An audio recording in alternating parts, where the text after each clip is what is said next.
இன்றைக்கி நம்ம நிகழ்ச்சியில் நம்மளோட வரலாற்றை திரும்பி பார்க்க போகிறோம். அது மட்டும் இல்லை, தமிழ் இந்த உலகம் முழுக்க எந்தளவு பரவி கிடக்குது, இதை பற்றி இன்றைக்கி தலைமுறை கண்டிப்பாக தெரிஞ்சே ஆகணும். ஏன்னா பல பேரும் தமிழ் சார்ந்து நிறைய நெகட்டிவான கருத்துக்களும் தெரிவிச்சுக்கிட்டு தான் இருக்காங்க. அதுக்கு கவுண்டர் பண்ணுற மாதிரி நிறைய ஆய்வாளர்கள் பாசிட்டிவான விஷயங்களை பதிலாக கொடுத்துக்கிட்டு தான் இருக்காங்க. இந்த நேரத்தில் நம்ம தலைமுறை தெரிஞ்சிக்க வேண்டிய முக்கியமான விஷயங்கள், அதுவும் அமெரிக்காவுடனான கனெக்டை பற்றி கூட பல விஷயங்கள் பேச போகிறோம். இது எல்லாத்த பற்றியும் பேசுறதுக்காக பிரபல ஆய்வாளர் விஜய் அவர்கள் தான் இன்றைக்கி நம்ம நிகழ்ச்சிக்கு வந்திருக்காங்க. அவரை வெல்கம் பண்ணிட்டு நிகழ்ச்சி ஆரம்பிக்கலாம். வணக்கம் சார். வணக்கம் கார்த்திக். எப்படி இருக்கீங்க சார்? நல்லா இருக்கேன், நீங்கள் எப்படி இருக்கீங்க? சிறப்பாக இருக்கேன் சார். ஆனால் விஜய், நீங்கள் பிறப்பால் ஒரு கிறிஸ்தவர். ஆமாம். ஆனால் ஹிந்து மதத்தில் ஃபாலோ பண்ணுற கடவுள்களை பற்றி எந்தளவு அபிமானம் உங்களுக்கு பிறக்க காரணம்? இந்த நாட்டில் இருந்தால் கண்டிப்பாக அதோட தாக்கம் இருக்கும் இல்லையா? உலகத்தோட மிகப்பெரிய ஆன்மீக பூமி இந்தியா. கண்டிப்பாக. அதாவது இந்த என்னை பொறுத்த வரைக்கும் உலகம் ஃபுல்லாக இந்த கலாச்சாரம் இருந்திருக்கு. இது உலகமே வந்து ஒரு ஆன்மீக பூமியாக தான் இருந்திருக்கு ஒரு காலகட்டத்தில். எல்லா இடத்துலையும் அழிஞ்சு போய் கடைசியில் நம்ம ஊர்லேயும் கொஞ்சம் சவுத் ஈஸ்ட் ஏஷியன் கண்ட்ரீஸில் மட்டும்தான் இது கொஞ்சம் உயிர்ப்போடு இருக்குது. நான் வந்து இதை மதமாகவே பார்க்கல. இதை மதமாக பார்க்குறதே முதல்ல ரொம்ப தவறான விஷயம். ஏன்ன்ற வார்த்தை இப்போ வந்தது தான். சமீபத்தில் முன்னாடி சைவம் வைணவம் இது போல விஷயங்கள் தான் இருந்தது. அதுக்கு முன்னாடி அது கூட மேபி இல்லாமல் இருந்திருக்கு. அவங்களாம் கூட அதை மதமாக பார்த்துருக்க மாட்டாங்க. இப்போ ஒரு சித்தரை போய் நீங்கள் சாமி கும்பிட்றதை பற்றி அவர்கிட்ட கேட்டிங்கன்னா அவருக்கு சாமியெல்லாம் கும்பிட மாட்டார். அவரோட முக்கியமான விஷயம் தவமாக தான் இருக்கும். அவர் ஏதோ ஒரு கடவுளோட ஒத்து இருப்பார், அவர் மேலே இன்ட்ரெஸ்ட்டாக தவம் பண்ணுவார், எல்லாமே பண்ணுவார். ஆனால் அவர் மத நம்பிக்கையாக நம்ம பண்ணுற மாதிரி பூஜை பண்ணணும் இது பண்ணணும் அதெல்லாம் பண்ண மாட்டார். He connects directly with this god. மனசை ஒருநிலைப்படுத்தினாலே போதும். ரைட், அதை தான் பண்ணாங்க. ரைட். நீங்கள் இப்போ இந்த மதமாக இப்போ நான் கிறிஸ்தவனாக இருந்து ஹிந்துவாக மாறிட்டேன் அப்படிலாம் சொல்ல முடியாது. என்னை பொறுத்த வரைக்கும் இந்த மதங்களே தேவையே கிடையாது. இது வந்து குழப்பத்தை உண்டு பண்ணுறதுக்கு, டிவைட் அண்ட் ரூல் பண்ணுறதுக்காக உருவாக்கப்பட்ட விஷயந்தான். ஏன்னா it's easy to divide and rule. நம்ம நாடு மாதிரி பல்வேறு மொழிகள் பேசுகிற நாடு ரொம்ப கம்மி. நைஜீரியா, பப்புவா நியூகினி இந்த மாதிரி ஒரு 2-3 நாடு தான் இருக்குது. நம்ம ஊரில் தான் இவ்வளோ பேசுவேன். ரொம்ப ஈஸியாக டிவைட் பண்ணிட்டாங்க பாருங்கள் ஸ்டேட்டை. அதே மாதிரி இப்போ நீங்கள் 2-3 மதங்கள் இருந்ததுன்னா எல்லோரும் ஈஸியாக டிவைட் பண்ணி வச்சிடலாம் இல்லையா? அதனால் நீங்களாம் மத நம்பிக்கையோடு பைத்தியக்காரெல்லாம் சுற்றுங்க அப்படின்னு சொல்கிறத விஷயம் தான். இது மதமே கிடையாது, இட்ஸ் அ சயின்ஸ். அதாவது மதத்தில் சயின்ஸ் இருக்குதுன்னு சொல்கிறாங்க இல்லையா? அது இப்படி கூட சொல்லக்கூடாது. இது மதமே தேவையில்லை, சயின்ஸ் மட்டும் பாருங்கன்னு தான் சொல்லுவோம். அது சயின்ஸ்னால் நம்ம உடனே என்ன நினைக்கிறோன்னா ஏரோப்ளேன் விடுது, ராக்கெட் விடுது, இதுதான் சயின்ஸ்னு நினைக்கிறோம். அதெல்லாம் வந்து நம்மளோட தேவைகளுக்காக பண்ணுற சயின்ஸ். அது தவறு. அது பண்ணலாம், தப்பு கிடையாது. இதுதான் உண்மையான சயின்ஸ் நான் சொல்ல வரேன். இந்த சயின்ஸை ஃபாலோ பண்ணுறவங்க இன்னொரு விஷயத்தையும் ஆணித்தரமாக நம்புகிறாங்க. இந்த ஈஜிப்ட் பிரமிட்லேயே சொல்கிறேன்னா, மேலே எப்படி இந்த கூம்பு ஷேப்பில் ஈஜிப்ட் பிரமிடு வடிவமைக்கப்பட்டிருக்கோ அதே போல் தரைப்பகுதிக்கு கீழே இருக்கலாம்னு சொல்கிறாங்க. மேலே இருக்க ஷேப்பே கீழே இருக்கலாம், ஆனால் தோண்டி பார்க்குறதுக்கு அனுமதி கிடையாது. ஏன்னா அதெல்லாம் பாதுகாக்கப்பட்ட நினைவு சின்னங்கள். அதனால் அதை தோண்ட முடியாது, கை வைக்கணும்னா கவர்மெண்ட் சும்மா விடாது. ஸோ நீங்கள் என்ன நினைக்கிறீங்க விஜய்? கீழேயும் அதே போல் ஒரு ஷேப் இருக்குமா? எனக்கு தெரிஞ்சு கீழே அந்த மாதிரி இருக்காது. எனக்கு தெரிஞ்சு அது வந்து சதுர வடிவத்தில் தான் இருக்கிறதுக்கான வாய்ப்புகள் அதிகம். எதை வச்சு சொல்கிறீங்க? ஏன்னா நம்மளோட கோயில்களை வச்சு தான் சொல்கிறேன். நம்மளோட கோயில்கள் பார்த்திங்கன்னா மேலே வந்து பிரமிடு இருக்கும், கீழே வந்து ஒரு கியூப் ஷேப்பில் தான் இருக்கும். ஸோ இந்த பிரமிடை நீங்கள் வந்து நோண்டி பார்த்தீங்கன்னா மோஸ்ட்லி ஒரு கியூபிக்கல் ஷேப்பில் தான் இருக்கும் அப்படின்னு தான் தோணுது. நம்ம அதோட மேல் பகுதியை மட்டும் தான் பார்த்துட்ருக்கோம். ஏன்னா பிரமிடு வந்து இப்போ நீங்கள் பார்க்குற மாதிரி கிடையாது. போஸ்னியாவில் இருக்க பிரமிடு வந்து உலகத்திலே 2வது பெரிய பிரமிடு. அதை மலைன்னு தான் நம்பிட்டு இருக்காங்க. ரொம்ப நாளாகவே மலைன்னு தான் நம்பிட்டு இருந்தாங்க. அதை ஒருத்தர் ஆராய்ச்சி பண்ணி அதை வந்து சன் பிரமிட் அப்படின்னு ஒருத்தர் சொன்னார். நீங்கள் கூகுள் பண்ணி பாருங்களேன். அப்புறம் தான் அது வந்து பிரமிட்டை கண்டுபிடிச்சாங்க. அதுக்கப்புறம் தான் அதில் வந்து கீழே கல்வெட்டுகள்லாம் இருக்குது, இந்த மாதிரிலாம் இருக்குது, இது பிரமிட் தான் அப்படின்னு கண்டுபிடிச்சாங்க. அது ஏன்னா அது அங்கே இருக்கிற மலைகளோட பெரிய ஸ்ட்ரக்சர். ஓகே. அதே நீங்கள் இப்போ போய் இதில் பார்த்தீங்கன்னா அண்டார்டிகாவில் பார்த்தீங்கன்னா 2 பிரமிட் இருக்குது. அண்டார்டிகாவில் எப்படி பிரமிட் வந்து யாருக்குமே தெரியாது. இப்போ உலகம் முழுக்கவே இருக்குது. இது எது கனெக்ட் ஏற்படுத்துகிற மாதிரி இல்லை, உலகம் முழுக்க ஒரு இணைப்பை. கண்டிப்பாக இதில் எல்லா எனர்ஜி சென்டர்ஸ்லையும் கட்டியிருக்காங்கன்றது தான் என்னோட கருத்து. இது எல்லாமே கனெக்டடாக தான் இருக்குது. ஒரு இடத்துலையும் இன்னொரு இடத்துக்கும் வந்து எப்படி கனெக்ட் ஆகிருக்கு அப்படின்னு பார்த்தீங்கன்னா அந்த மேக்னெட்டிக் பாயிண்ட்ஸ். இப்போ நீங்கள் ஒரு மேக்னெட்டே எடுத்திங்கன்னா அந்த மேக்னெட் வந்து ஃபுல்லாகவே ஒரே காந்த சக்தி இருக்காது. ஒரு சில இடத்துல அதிகமாக இருக்கும், ஒரு சில இடத்துல கம்மியாக இருக்கும். பூமியை ஒரு மேக்னெட்னு எடுத்திங்கன்னா ஒரு சில இடத்துல அதிகமாக இருக்கும், ஒரு சில இடத்துல கம்மியாக இருக்கும். இந்த அதிகமாக இருக்க இடத்துல தான் அந்த பிரமிட் கட்டியிருப்பாங்கன்றது என்னோட கருத்து. அதுலேயும் வந்து இந்த எல்லா ஸ்ட்ரக்சருமே பார்த்திங்கன்னா நேர்கோட்டில் வர ஸ்ட்ரக்சர்ஸ் நிறைய இருக்குது, ஒரே பெல்ட்டில் வர ஸ்ட்ரக்சர்ஸ் நிறைய இருக்குது. இப்போ நீங்கள் ஈஸ்டர் ஐலாண்டுன்னு சொல்லிட்டு ஒரு தீவு இருக்குது. அது பார்த்திங்கன்னா பசிபிக் கடலுக்கு நடுவில் இருக்கும். அதுக்கும் எகிப்தில் இருக்க பிரமிடும், அப்புறம் கஜுராஹோ சிற்பம், அப்புறம் இந்த மாதிரி ஒரு 20 லொக்கேஷன் பார்த்திங்கன்னா ஒரே பெல்ட்டில் வரும். ஓகே. அப்போ அந்த பெல்ட்டில் ஏதோ ஒரு விஷயம் இருக்கிறதுனால தான் அந்த அந்த ஸ்ட்ரக்சர்ஸ் எல்லாமே அதில் கட்டியிருக்காங்க. ஆனால் என்ன விஷயம் தான் நம்மளால பிடிபடலை இன்னும். நம்மளால இன்னும் ஏன்னா நம்ம அது நிறைய எல்லாருக்கும் தெரியும், அது எல்லாம் ஆராய்ச்சி பண்ணி வச்சுருக்காங்க, நம்மகிட்ட சொல்ல மாட்டாங்க, நம்மளை முட்டாளாவே வச்சிருக்கணுன்றது தான். இப்போ இருக்க டெக்னாலஜிஸ் பேஸ் பண்ணி இதுதான் பூமியோட நேர்கோடு, இங்கே இந்த குறிப்பிட்ட ஸ்ட்ரக்சர் இருக்கலாம் அப்படின்னு நம்மளால் யூகிக்க முடியும். ஆனால் அந்த காலகட்டங்களில் இதை பர்ஃபெக்டாக பண்ணியிருக்காங்க அப்படின்னா, உதாரணத்துக்கு கோயில் எடுத்துக்கங்க. இப்போ தஞ்சாவூர் பெரிய கோயிலில் மெஷர்மெண்ட் வேறு லெவலில் இருக்கும். தமிழ் எழுத்துக்கள் எல்லாத்தையும் ஒத்து அதை கட்டியிருப்பாங்க. எத்தனை உயிர் எழுத்துக்கள் இருக்குது, மெய் எழுத்துக்கள் இருக்குது, லிங்கத்தோட அடி வரைக்குமே தமிழ் எழுத்துக்களோட அந்த டச் இருக்கிறத பார்க்க முடியும்.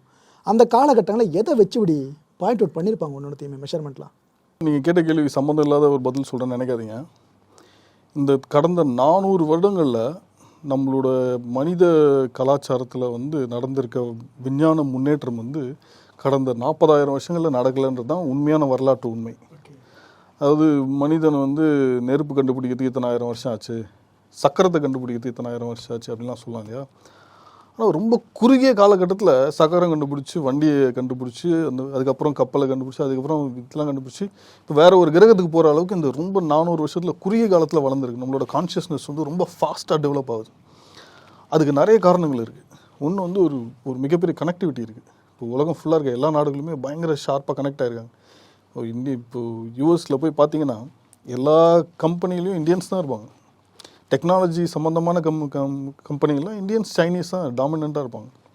அவங்க ஊர் ஆட்களே கம்மியாக தான் இருப்பாங்க. சிஓவே நம்மளால தான் இருக்காங்க, நம்ம ஆளுங்க தான் இருப்பாங்க. ஏன்னா நம்ம வந்து ரொம்ப நல்லா வேலை செய்வோம். ரொம்ப 5 மணி ஆயிடுச்சு கம்ப்யூட்டர் ஆஃப் பண்ணிட்டு போய்டும் அந்த மாதிரி போக மாட்டாங்க. நம்ம ஆளுங்களாம் இது என் வேலை, இது என் வீடுன்ற மாதிரி எல்லோரும் உட்காந்து வேலை செய்வாங்க. அதனால தான் நம்ம நாடே இயங்கிட்டு இருக்கு. ஸோ இது ஏன் இதை சொல்கிறேன்னா, நம்மளுக்கு இருக்க டெடிகேஷன் வந்து ரொம்ப அபரிமிதமான டெடிகேஷன் எல்லா வேலைகள்லையுமே. இப்போ இந்த கோயில் எப்படி இவ்வளோ கரெக்டாக கட்டியிருக்காங்க அப்படின்னு கேட்குறீங்களா? இதுக்கு முன்னாடி இருந்த அறிவு வந்து இந்த 400 வருஷத்துக்கு முன்னாடி 400 வருஷங்கள் இந்த வெள்ளைக்காரங்க வந்து உலகத்தை கனெக்ட் பண்ணி விட்டாங்களே, அதை அழித்து கனெக்ட் பண்ணாங்க இல்லையா, அதுக்கு முன்னாடி வந்து ஒரு வேறு ஒரு டைமென்ஷன் ஆஃப் திங்கிங்கில் இருந்திருக்காங்க நம்மளோட ஆட்கள்லாம். மேத்தமெட்டிக்ஸ்லாம் ரொம்ப அட்வான்ஸ்டாக இருந்திருக்கு. எல்லாத்தையுமே இங்கே இருந்தால் திருடிட்டு போயிருக்காங்க. நீங்கள் ஒன்று யோசிச்சு பாருங்களேன், எல்லாருக்குமே உலகம் ஃபுல்லாக இருக்க ட்ராவலர்ஸ்க்கெலாம் ஒரே டார்கெட்டு தான், இந்தியாவுக்கு வரணும். கொலம்பஸ் அமெரிக்கா கண்டுபிடிச்சார்னா எப்படி கண்டுபிடிச்சார்? இந்தியாவுக்கு வரதுக்கு ரூட்டு கண்டுபிடிக்கும் போது போய் கண்டுபிடிச்சார். வாஸ்கோடகாமா வந்தார், அங்கேருந்து யுவான் சுவாங் வந்தார். எல்லா நாட்டில் இருக்கவங்களும் இந்தியாவுக்கு வரணும், இந்தியாவுக்கு வரணும், இந்தியாவுக்கு வரணும்னு தான் இருக்காங்க. எதுக்காக இந்தியாவுக்கு வரணும்னு இருக்காங்க? ஏன்னா உலகத்துலேயே செழிப்பான நாடு இந்தியாவாக தான் இருந்திருக்கு அந்த காலத்தில். இப்போ அமெரிக்கா மாதிரி, இப்போ உலகத்துலேயே ரொம்ப அட்வான்ஸ்டான நாடுன்னு அமெரிக்கா, அந்த மாதிரி இந்தியா தான் இருந்திருக்கு. ஒரு காலத்தில் சிந்து சமவெளி நாகரிகமே ரொம்ப அட்வான்ஸ்டாக இருந்திருக்கு. எல்லா நாட்டில் இருக்கவங்களும் வந்து இங்கே வியாபாரம் பண்ணியிருக்காங்க. இப்போ நீங்கள் சைனாவில் இருக்க காயின்ஸ் கிடைக்குதுங்க, ரோமன் காயின்ஸ் கிடைக்குது, க்ரீக் காயின்ஸ் கிடைக்குது. எல்லா நாட்டோட நெட்வொர்க்கும் இங்கே நடந்திருக்கு. இங்கே நம்ம கீழடியிலையும் கிடச்சிக்கிட்டு இருக்கு, சிவகலையிலையும் கிடச்சிக்கிட்டு இருக்கு, அதெல்லாம் கிடச்சிட்டு இருக்கு இல்லையா. ஸோ அப்போ இந்தியா வந்து அந்த காலத்தில் ரொம்ப அட்வான்ஸ்டான ஒரு கல்ச்சராக இருந்திருக்குன்றது நம்ம புரிஞ்சுக்கணும். இங்கேருந்து தான் எல்லாத்தையுமே திருடிட்டு போயிருக்காங்க தான் சொல்லுவேன் நான். உண்மை. கோஹினூர் டைமண்ட் முதற்கொண்டு, ஏன்னா சைனாவோட அதிபர் ஷி ஜின்பிங் இந்தியாவுக்கு வரணும்னு ஆசைப்பட்டார். அப்போ அவரே ஸ்பெசிஃபிக்காக டார்கெட் பண்ணி கேட்ட இடம் மாமல்லபுரம். எங்களுக்கு அங்கே தான் வரணும்னு. எங்களுக்கு அப்பயே டவுட் வந்துச்சு, என்னடா இது எங்கேயோ போதேன்ட்டு. இப்போ நீங்கள் சொல்கிறப்ப கனெக்ட் நல்லா கிடைக்குது. ஏன்னா வந்து சீனர்கள் வந்து நம்ம வந்து சீனர்களாக பார்க்கக்கூடாது. ஏன்னா அதுக்கும் ஒரு ஹிஸ்ட்ரி இருக்குது. ஜெனட்டிக்கலாக பார்த்தீங்கன்னா இந்தியன்ஸ் தான் சைனீஸ். இங்கேருந்து மைக்ரேட் ஆகி போனவங்க தான் சைனீஸ். அவங்களோட ஜீனும் நம்மளோட ஜீனும் ஒன்று தான். நம்மளோட இந்தியன் ஜீனும் ஆஸ்திரேலியாவில் இருக்கிற பழங்குடியினர் ஜீனும் ஒன்று தான்.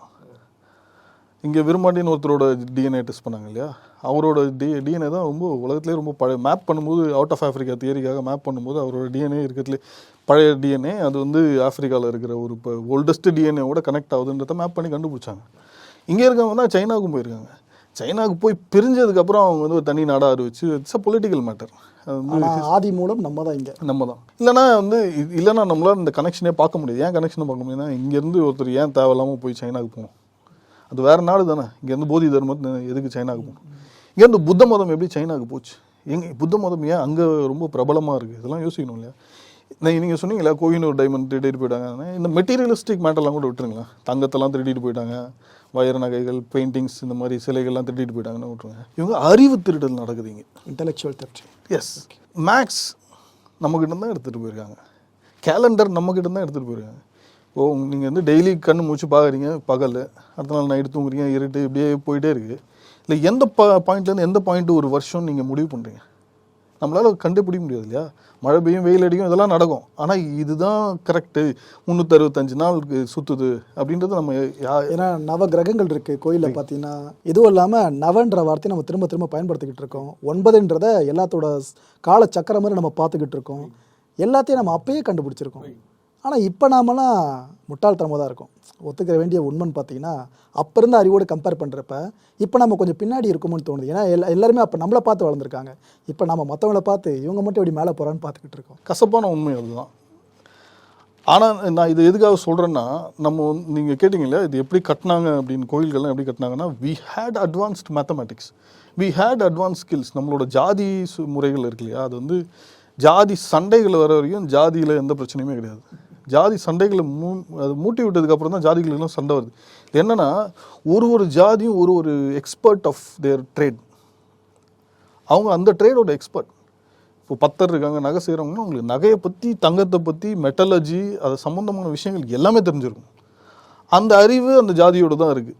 இப்போ எனக்கு நகை செய்யணுன்னா நான் போய் அவர்கிட்ட சொன்னேன்னா அவர் வந்து எனக்கு அதை பற்றி எல்லாத்தையுமே சொல்லிவிடுவார்.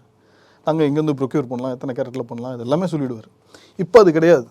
இப்போ வந்து நீங்கள் 1 வருஷம் படிச்சிங்கன்னா நீங்கள் மெட்டல் இது தங்க நகை செய்ய ஆரம்பிக்கலாம் அப்படின்னு, இல்லை 2 வருஷம் கோர்ஸ் படிச்சிங்கன்னா போதும், நீங்கள் வந்து தங்க நகை செய்யலாம். இதில் நம்ம எவ்வளோ முட்டாளாக இருக்குன்னு தெரியல பிரதர். ஏன்னா சாதின்றது இந்த தொழில்களை சார்ந்து அப்போ பிரிச்சிருக்காங்க. அதுக்கப்புறம் இதையே கீழ் சாதி மேல் சாதின்னு பிரித்தாங்க. பிரம்மனோட இங்கேருந்து வந்தவர் அவர், அங்கேருந்து வந்தவர் இவருன்னு சொன்னாங்க. அதுக்கப்புறம் பார்த்தீங்கன்னா ஏன் ஜாதி பெருசு, ஓன் ஜாதி சிறுசுன்னு சண்டை ஆரம்பிச்சது.